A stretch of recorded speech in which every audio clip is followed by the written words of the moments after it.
Dernière Mishnah de Havot, elle vient couronner tout ce qu'on a expliqué. Donc, tout au long de la Maseret Havot, les Chachamim, les Tanaïm nous donnent, comme on l'a vu, des conseils, des maximes. Okay. Et à la fin, la Mishnah elle dit Kolma Shebara Akadosh Baruchu Be'olamo Lo Bara El Alirvodo. Tout ce que Hachem a créé dans le monde, il ne l'a créé que pour son kavod. D'accord? Alors, évidemment, c'est facile à voir quand on se promène dans les rues de Jérusalem, et on voit une synagogue, et on voit une maison d'études, et on voit le peuple juif, et on voit tout ce qui incarne la présence d'Hachem et le travail d'Hachem dans le monde. Mais est-ce que je dois comprendre aussi que ce qui se passe aux confins de la planète, c'est aussi ça a été créé que pour le travail d'Hachem? Imaginez, je prends un exemple au hasard. Mais il y a quelqu'un qui se retrouve, je sais pas, dans un stade pour un tournoi de tennis, par exemple, d'accord? Voilà.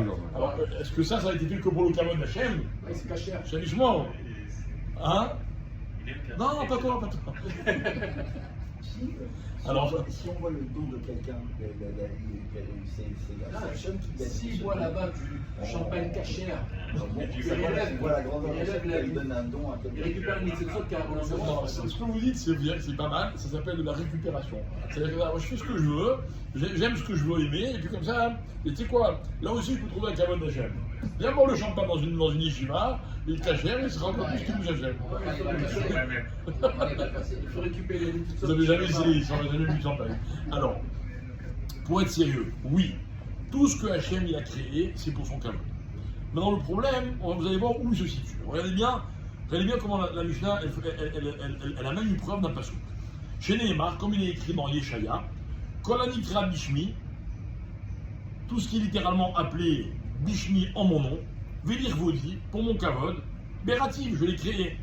Yetzartiv, c'est quoi Yetzartiv? C'est aussi créé. Af Asitiv, et je l'ai fait. Donc tout ça c'est créé.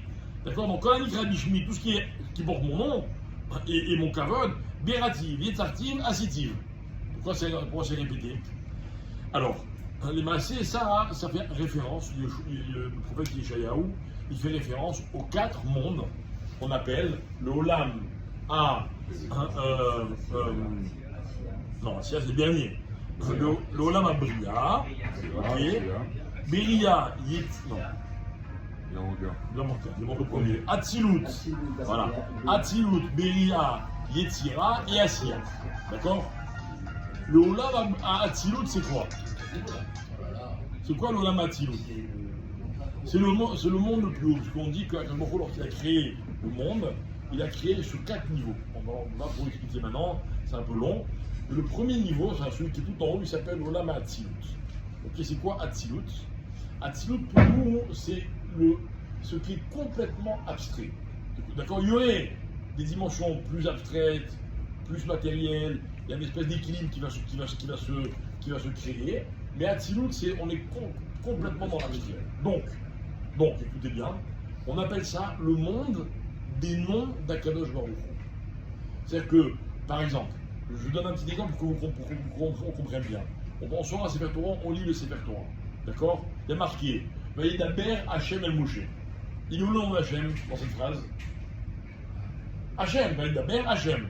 Et si je vous disais que Vayedaber c'est un nom d'Hachem, Hachem c'est encore un nom d'Hachem, El c'est un nom d'Hachem, Moshe c'est un nom d'Hachem, voilà. Nous on a du mal à comprendre. Mais en fait, le monde de la Hatzilut, c'est un monde dans lequel tout ce qui existe n'est qu'un nom d'Hachem. D'accord? C'est intéressant.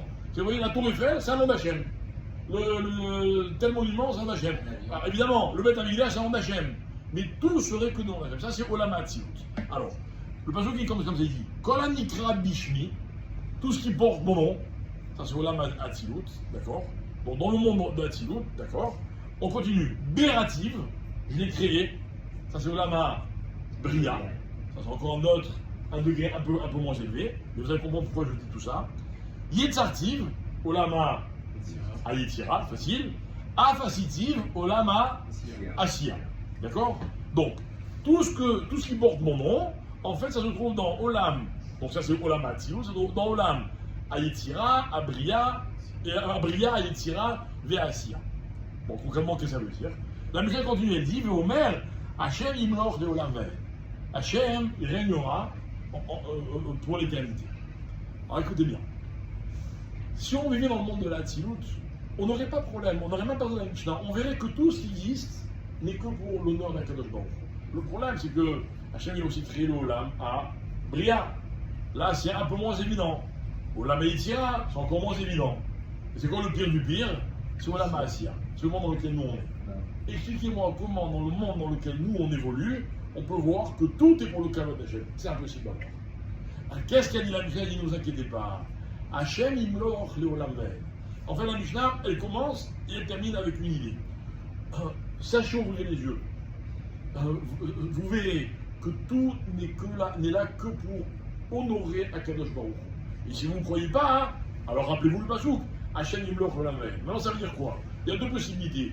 Ou bien j'attends, il y a une promesse des prophètes, un jour on verra que tout n'est là que pour le Kavod d'Hachem. Ou alors la Mishnah, en fait, qu'est-ce qu'elle veut? Elle veut m'inciter. Elle me dit, écoute, regarde bien. Si tu regardes mal, superficiellement, tu ne verras pas dans tel ou tel endroit du monde, ou dans tel agissement, ou dans telle ambiance, tu ne verras pas le Kavod d'Akadosh Baruch Hu. Mais si tu cherches bien, si tu creuses, tu finiras toujours par trouver que tout ce qui se passe dans le monde, c'est pour le Kavod d'Akadosh Baruch Hu. Alors, ça inclut ce qui a l'air le plus éloigné possible de la rouchaniut, de la spiritualité, donc l'impureté, ce que vous voulez, ok, sans donner d'exemple. Ça implique aussi les épreuves de la vie. Parce qu'un homme, quand il est gâté par Hachem, il dit, ah ouais, il est grand, Hachem, il est fort, hein. Mais quand il est éprouvé par Hachem, que lui nous en préserve, il dit, ah ouais, il est où Hachem? Et quand on te dit, ah non, ah, facitive, même ça qui te paraît tellement loin du Kavod d'Hachem, creuse, cherche, sois patient. Et si vraiment tu cherches bien, alors tu verras que tout ce qu'a fait Hachem, c'est pour le Kavod. En fait, je vais le dire différemment. Tout ce qu'il a mis à notre disposition, c'est pour trouver le Kavod d'Akadosh Baruch Hu. Mais pour ça, il y a quelques petites conditions. C'est juste les 6 chapitres de Pirkei Avot qui nous permettent, si vous voulez, d'arriver à cette dimension. Tana.